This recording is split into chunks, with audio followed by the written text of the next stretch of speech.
dalam perbedaan, subtema 1, rukun dalam perbedaan. Tujuan pembelajaran hari ini adalah yang pertama, siswa dapat menyebutkan makna proklamasi kemerdekaan Indonesia. Yang kedua, anak-anak dapat menerapkan makna proklamasi kemerdekaan Indonesia dalam kehidupan sehari-hari. Yang ketiga, anak-anak dapat menyebutkan tokoh pengibar sangsaka merah putih yang terjadi pada saat teks proklamasi dibacakan. Selain itu, dengan membaca teks, kalian dapat menemukan peta pikiran untuk menuliskan kembali dengan kata-kata kalian sendiri. Setelah kalian mengamati gambar dan membaca teks tentang persatuan, diharapkan kalian dapat menyebutkan manfaat dari persatuan dan kesatuan. Mengamati tumbuhan dan habitatnya, kalian dapat menyebutkan ciri-ciri tumbuhan berdasarkan habitatnya. Setelah membaca soal cerita, siswa mampu menyebutkan makna bilangan pecahan dengan benar. Dan setelah membaca soal, siswa mampu menentukan bentuk operasi hitung campuran terkait pecahan dengan benar. Proklamasi kemerdekaan Indonesia yang dilakukan tanggal 17 Agustus tahun 1945 menjadi peristiwa penting bagi bangsa Indonesia. Peristiwa tersebut menjadi tonggak sejarah di mana bangsa Indonesia berhak atas kemerdekaan dan wajib mempertahankannya.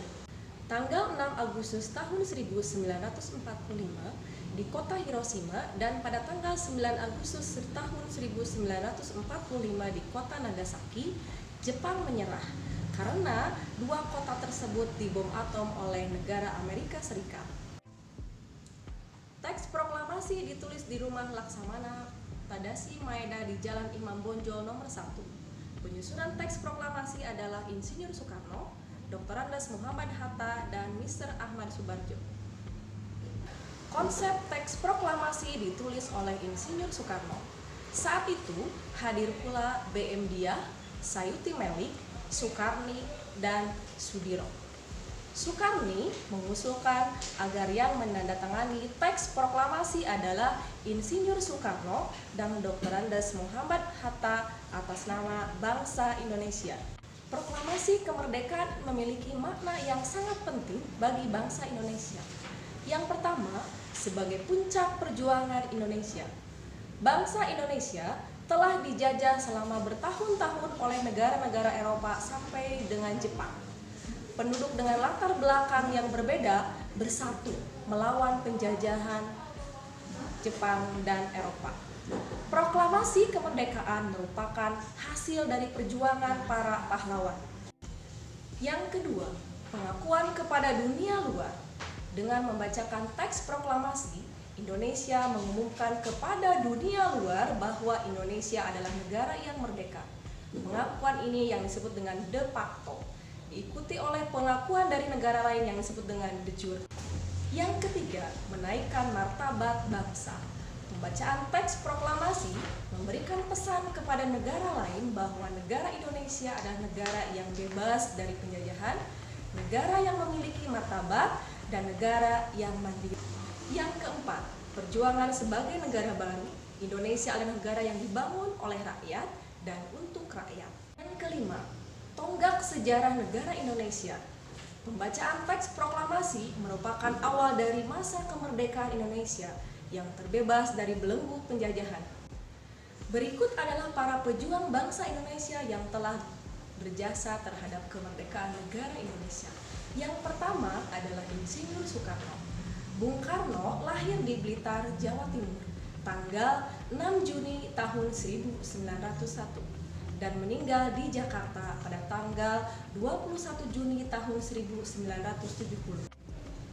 Yang kedua adalah Dr. Andes Haji Muhammad Hatta atau Bung Hatta, lahir di Bukit Tinggi, Sumatera Barat, tanggal 12 Agustus tahun 1902.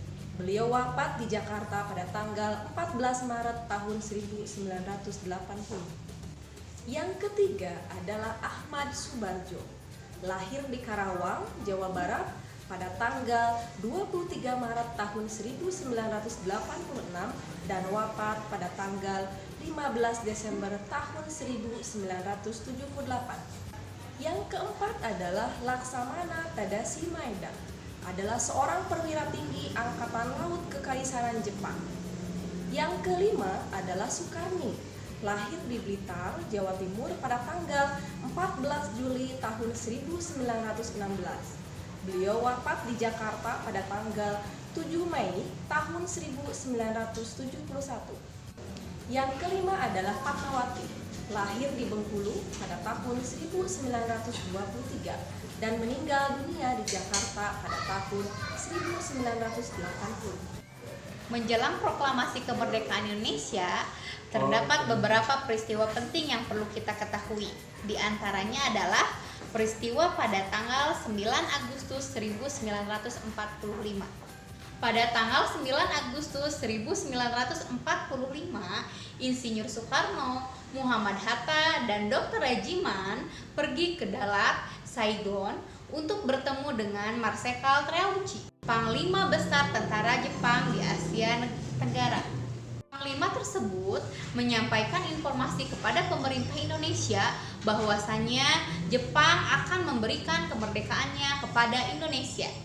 Saat itu, tentara Jepang sedang terdesak oleh sekutu. Beberapa wilayah di Jepang dijatuhi bom oleh tentara musuh. Untuk menarik simpati rakyat Indonesia, Jepang memutuskan untuk menghadiahkan kemerdekaan kepada rakyat Indonesia. Pertemuan antara Panglima Jepang dan pemerintahan Indonesia itu memicu pertentangan di dalam negeri. Terjadilah perbedaan pendapat antara tokoh golongan tua dan tokoh golongan muda. Golongan muda tidak menginginkan kemerdekaan Indonesia itu diatur oleh Jepang. Mereka menginginkan proses kemerdekaan Indonesia tersebut itu atas dasar sendiri, tanpa ada campur tangan Jepang. Pada akhirnya, golongan tua memutuskan bahwasannya hari kemerdekaan negara Republik Indonesia itu jatuh pada tanggal 17 Agustus 1945. Pada saat kemerdekaan negara Republik Indonesia, ada kegiatan mengibarkan bendera Sangsaka Merah Putih. Kibarnya bendera merah putih itu menegaskan bahwasannya berdirinya negara Indonesia yang merdeka dan berdaulat. 3 tokoh pengibar Sangsaka Merah Putih, di antaranya adalah Abdul Latif Hendradiningrat, salah satu pengibar bendera pada tanggal 17 Agustus 1945 di Jalan Pegangsaan Timur. Beliau adalah lulusan Sekolah Tinggi Hukum. Saat menjadi mahasiswa, beliau mengajar bahasa Inggris di beberapa sekolah menengah swasta. Seperti yang dikelola oleh Muhammadiyah dan perguruan rakyat, ia juga ditugaskan ke New York untuk memimpin rombongan tari. Abdul Latif pernah menjadi pasukan pembela tanah air atau PETA dan ikut dalam beberapa pertempuran. Ia pernah menjabat komandan komando kota ketika Belanda menyerbu Yogyakarta pada tahun 1948. Kemudian, ia ditunjuk atase militer RI untuk di Filipina pada tahun 1952. Lalu dipindahkan ke Washington hingga tahun 1956.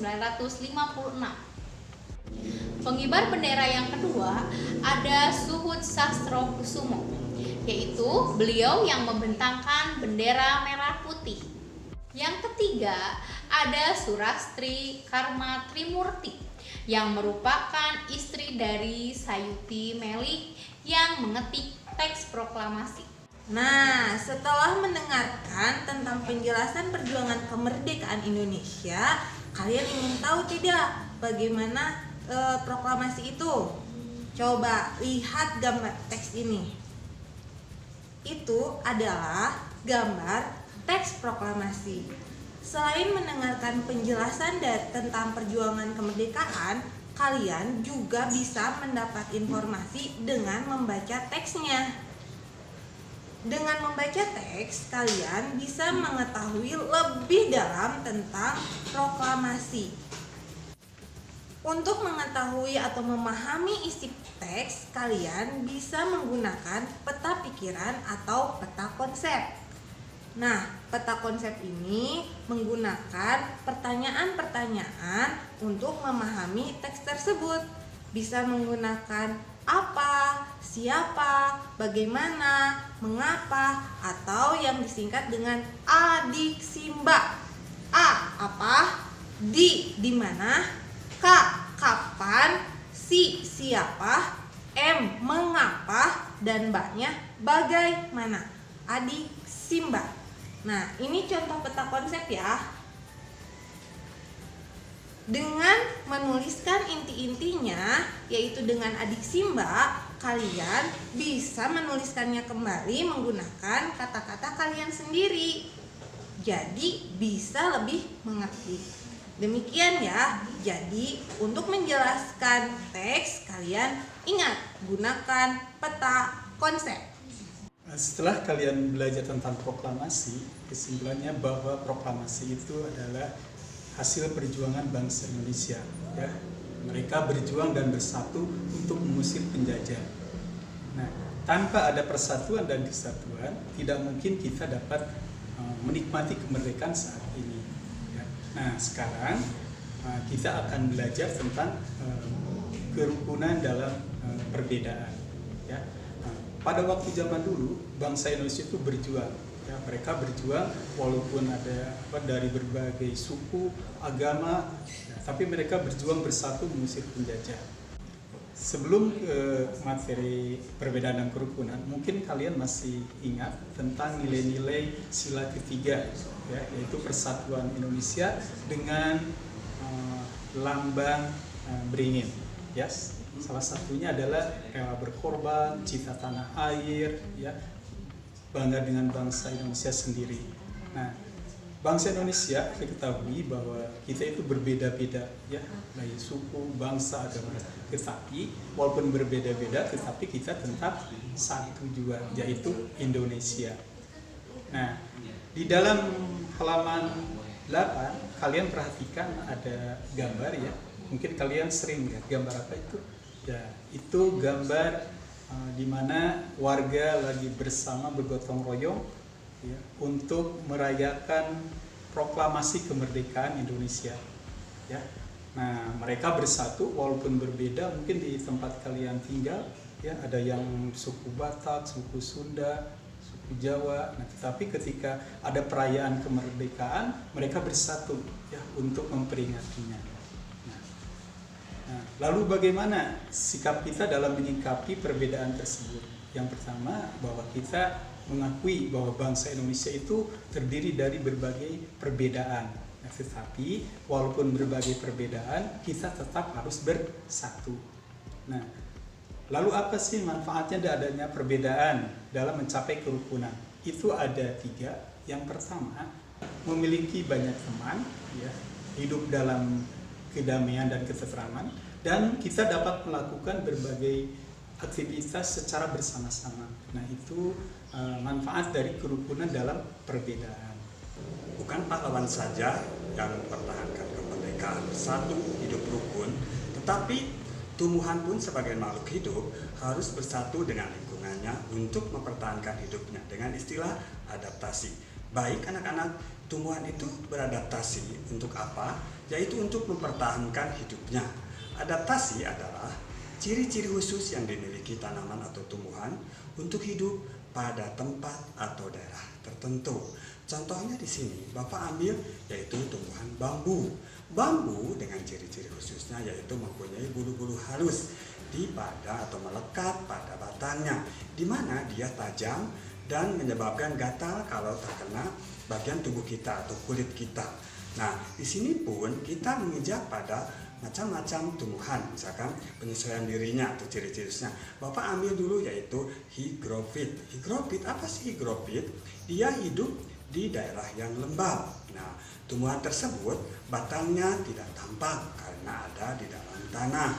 Daun mudanya pun melingkar atau menggulung. Nah, tumbuhan tersebut banyak dijumpai di hutan-hutan tropis yang sangat lembab. Ciri-ciri khususnya, ciri-ciri tertentunya daun tipis dan lebar. Pada permukaan daunnya banyak terdapat stomata sehingga proses penguapan airnya sangat cepat. Nah, sistem akarnya pun sangat lemah. Di sini salah satu contohnya yaitu pakis, lumut, paku, dan kemuni. Jenis tumbuhan lainnya yaitu hidropit. Hidropit adalah jenis tumbuhan yang hidup dan tumbuh di permukaan air. Hidropit memiliki ciri akar serabut karena dia untuk mengambil oksigen dari air. Sedangkan batangnya berongga supaya bisa mengapung di atas permukaan air. Dan daunnya tipis, banyak stomata untuk mempercepat penguapan. Contoh tumbuhan yang tergolong ke dalam tumbuhan hidropit yaitu kangkung, eceng gondok, dan teratai. Jenis tumbuhan lainnya yaitu tumbuhan seropit. Tumbuhan seropit tinggal di daerah yang kekurangan air, tetapi mereka bisa bertahan hidup karena memiliki ciri-ciri tertentu, di antaranya akarnya yang panjang untuk menyerap air, batangnya yang mengembung untuk menyimpan air, kemudian daunnya yang sempit karena untuk mengurangi penguapan. Tetapi ada tumbuhan lain yang memiliki daunnya berbentuk menjadi duri. Yang tergolong ke dalam tumbuhan jenis seropit di sini diantaranya lidah buaya dan kaktus. Baik, setelah kalian sebelumnya mempelajari tentang tarian Lego-Lego, masih ingat tarian Lego-Lego? Itu tarian yang memiliki nilai persatuan. Itu tarian dari daerah Kabupaten Alor yang ada di Provinsi Nusa Tenggara Timur atau NTT. Kalau kalian perhatikan dalam tarian tersebut, di sana memiliki pola tarian yang beragam. Ada yang berbentuk melingkar, ada yang berbentuk mungkin dari melingkar tersebut bisa menjadi seperti persegi, berbaris, berderet ke belakang, ataupun ada yang bentuknya itu lain lagi. Ketika misalnya kalian melihat dari pola lantai tersebut, misalnya nih, Bapak ngasih contoh yang lingkaran. Anggap saja lingkaran tersebut kalian melihat sebuah benda ataupun makanan yang berbentuk lingkaran, Bapak umpamakan misalnya kue. Nah, sekarang kalau seandainya kalian boleh ya melihat nih di halaman 15 di buku kalian, itu ada soal di sana, ada cerita tentang Siti dan juga adiknya Didit. Nah, Didit merasa terheran-heran, kenapa ketika Didit menerima kue kok besarnya itu seperempat, sementara kakaknya Siti mendapatkan kue sebesar setengah.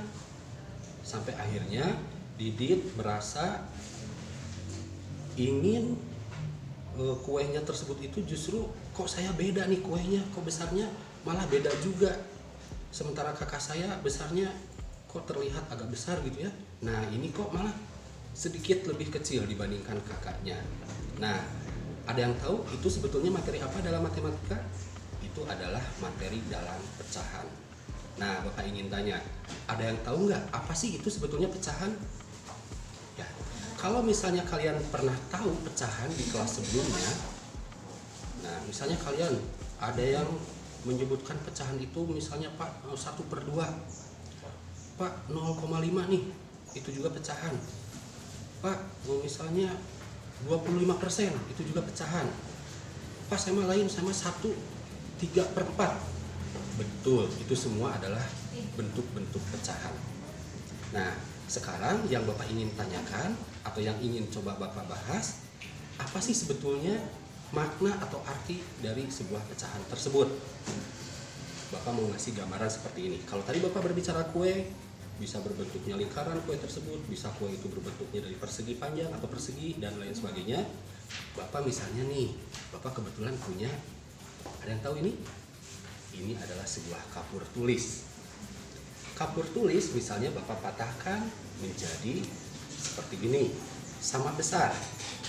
Nah, ternyata kapur yang Bapak tunjuk nih, yang di tangan kiri Bapak, ini besarnya memiliki 1/2. Ada yang tahu 1 itu apa?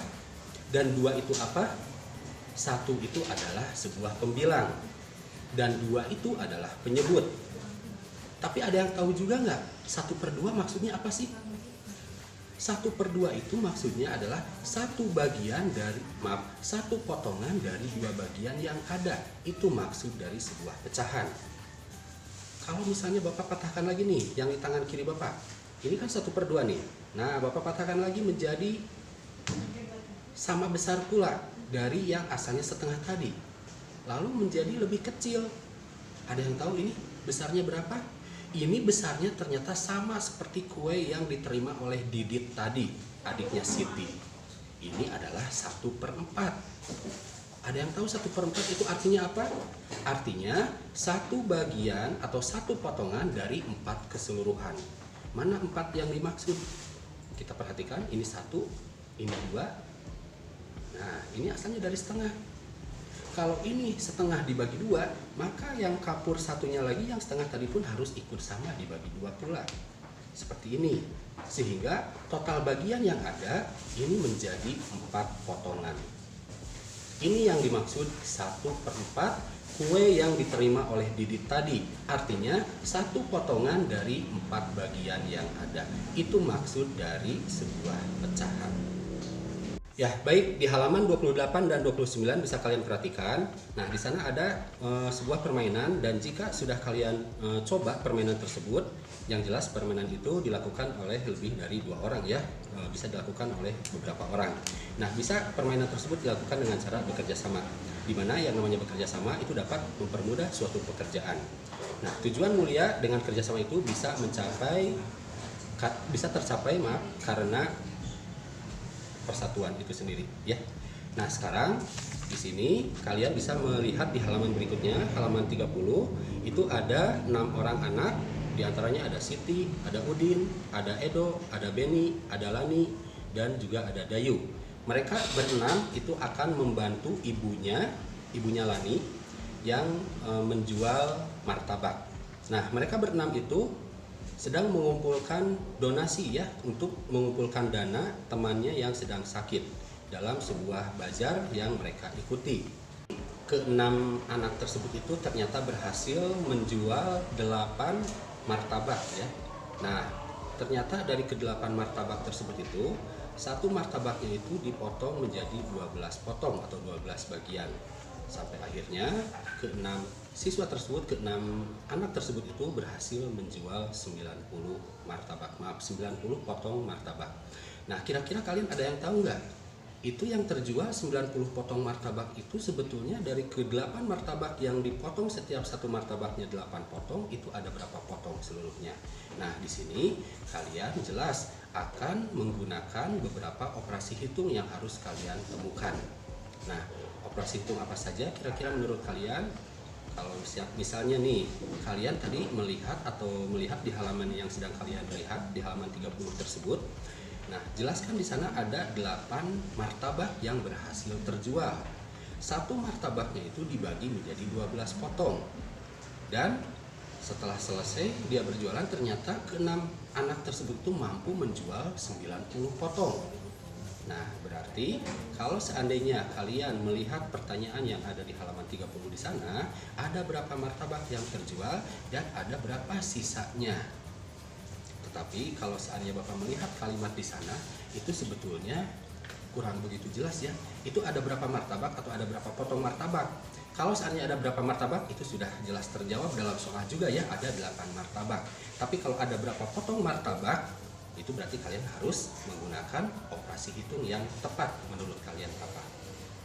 Baik, nah seandainya misalnya kalian nih melihat dari di sana satu martabak dipotong menjadi 12. Itu satu martabak. Sekarang kalau 8 martabak itu kira-kira ada berapa potong? Kalau 2 martabak saja berarti tahu kan, 12 tambah 12 lagi. Kalau 3 martabak tambah lagi 12. Kalau 8 martabak itu kan berarti tambah terus 12-nya sebanyak 8 kali. Nah, jadi kalian untuk menjawab kedua pertanyaan di halaman 30 tersebut di nomor 1 itu, kalian boleh menentukan operasi hitung yang tepat. Kira-kira operasi hitungnya apa saja yang ada, yang bisa kalian gunakan, sampai akhirnya kalian bisa menjawab kedua pertanyaan tadi, yaitu yang pertama, ada berapa martabak, atau mungkin Bapak ralat, ada berapa potong martabak yang terjual, dan ada berapa potong sisa martabak yang belum terjual. Baik anak-anak, kesimpulan dari pembelajaran tadi adalah makna proklamasi bagi bangsa Indonesia adalah sebagai puncak perjuangan bangsa Indonesia yang mengantarkan pada kemerdekaan sebagai bangsa yang berdaulat dan bermartabat.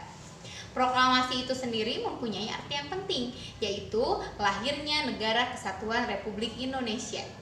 Makna dari penerapan proklamasi itu sendiri adalah mengikuti upacara bendera, menghargai agama dan kepercayaannya masing-masing, toleransi antar suku, agama, dan ras, dan menghargai orang lain. Setelah dibacakannya teks proklamasi oleh Insinyur Soekarno pada tanggal 17 Agustus 1945, maka berkibarlah sangsaka merah putih oleh 3 tokoh, yaitu yang pertama Abdul Latif, yang kedua Suhud Sastrokusumo, yang ketiga Surastri Karma Trimukti. Jadi, untuk memahami suatu bacaan, kalian bisa menggunakan peta konsep. Dan peta konsep itu bisa dibantu dengan adiksimba. Pertanyaan-pertanyaan apa, di mana, kapan, siapa, mengapa, dan bagaimana. Dengan adiksimba, kalian juga bisa menceritakan kembali dengan kata-kata sendiri dan tentunya pasti lebih mengerti. Jadi, kita harus toleransi terhadap perbedaan. Perbedaan tidak menghalangi persatuan. Kita dapat melakukan berbagai hal. Anak-anak, tumbuhan itu memiliki ciri-ciri khusus sesuai dengan habitatnya masing-masing. Jika tumbuhan tidak bisa menyatu dengan lingkungannya, yang terjadi maka kelangsungan hidupnya akan musnah atau akan terganggu. Ya, baik. Jadi jelas ya, pecahan itu adalah bagian dari keseluruhan. Sama halnya seperti kalian sebelumnya mempelajari pecahan yang tadi Bapak gambarkan. Nah, kemudian ketika kalian menentukan suatu operasi hitung dalam pecahannya, yang pertama itu jelas kalian harus menguasai dulu maksud soal ceritanya dulu ya. Kalau seandainya dari cerita tadi di mana ada sebuah martabak yang dibagi menjadi 12 potong, lalu ke-6 anak tadi itu berhasil menjual 8 martabak, dan dari 8 martabak itu satu martabaknya dipotong menjadi 12 potong dan mereka berhasil menjualnya sebanyak 90 potong ya, 90 potong martabak. Nah, itu jelas pertama kalian harus memahami dulu soal cerita tersebut sampai akhirnya kalian menentukan operasi hitungnya apa dalam cerita tersebut. Nah, jadi kalau melihat dari soal tersebut jelas operasi hitungnya bisa kalian tentukan, bisa seperti yang tadi Bapak uraikan, misalnya satu martabak itu 12 potong, kalau 2 martabak itu jelas 24 misalnya, itu artinya berarti kalian tambahkan terus, atau yang namanya dalam penjumlahan berulang itu bisa kalian tentukan juga atau temukan juga dengan menggunakan perkalian. Dan yang namanya terjual sebanyak 90 potong berarti kalian pun menggunakan operasi hitungnya pengurangan, sehingga sampai akhirnya dalam soal cerita yang tadi kalian lihat di halaman 30 tersebut jelas menggunakan 2 operasi hitung, yaitu perkalian dan pengurangan. Demikianlah pembelajaran hari ini, tema 2, subtema ke-1. Tetap di rumah saja, tetap semangat, bersama kita bisa. Assalamualaikum warahmatullahi wabarakatuh.